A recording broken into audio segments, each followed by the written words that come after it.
सम्मान्य सभामुख महोदय, हाम्रो शिक्षा क्षेत्र बिरामी छ।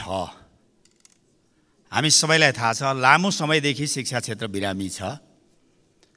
जब कुनै बिरामी उपचार गर्न लगिन्छ भने त्यसको सबभन्दा पहिले समस्या के हो, किन ज्वरो आयो भन्ने थाहा पाउनु पर्छ। मलाई यो विधेयकले त्यो ज्वरो थाहा पाए जस्तो अनुभूत हुँदैन। हाम्रो शिक्षाले आत्मनिर्भर हुन सिकाएन।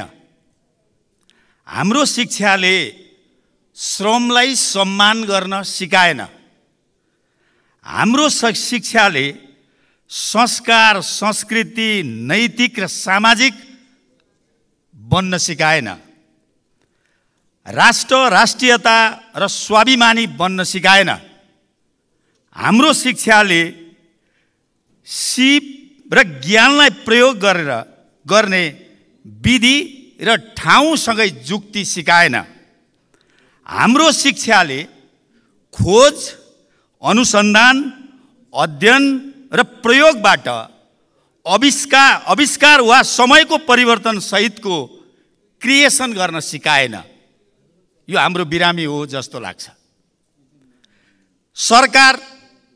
सरकारहरू के गर्दैछ र सरकार के गर्छ?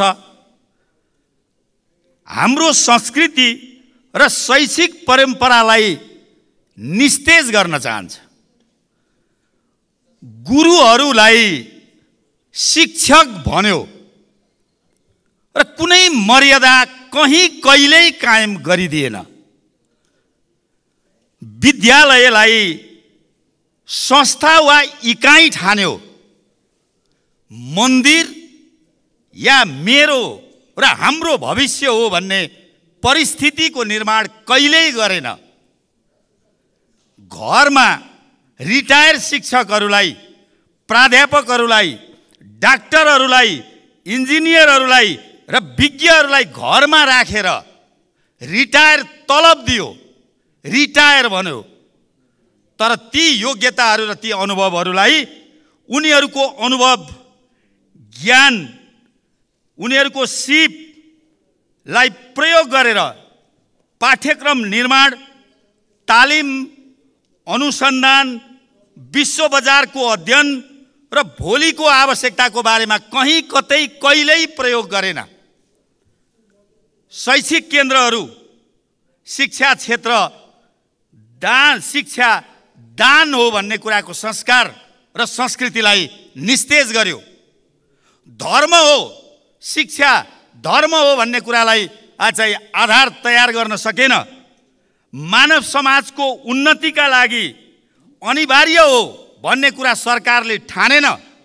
त्यति मात्रै होइन, व्यापार चाहिँ शिक्षा क्षेत्रलाई व्यापार हो भन्यो, उद्योग हो भन्यो। मानव तस्करहरूको केन्द्र बनायो शिक्षा क्षेत्रलाई। त्यसकारण यी समस्याहरूले आजको शिक्षा क्षेत्र बिरामी पर्यो र बिरामी छ। शिक्षाको अर्थ चेतना हो। चेतना ज्ञानमा बदलिन्छ। ज्ञानले सापेक्षतालाई परिवर्तन गर्छ। हामी यो समाज र यो परिस्थितिलाई बदल्न चाहन्छौँ। के यो विधेयकले, सरकारले ल्याएको यो विधेयकले यो समाज बदल्न सक्छ? मेरो बुझाइमा सक्दैन। त्यसकारण म सभामुख मार्फत आग्रह गर्न चाहन्छु, सरकारवाला र यो बिरामीको अध्ययन गरेर नयाँ विधेयक ल्याऊ। यो विधेयक सरकारले फिर्ता लियोस्। म यही आग्रह गर्न चाहन्छु। धन्यवाद। सत्य, तथ्य, निष्पक्ष अनि खोजमूलक समाचारको साथमा एभरेस्ट न्यूज।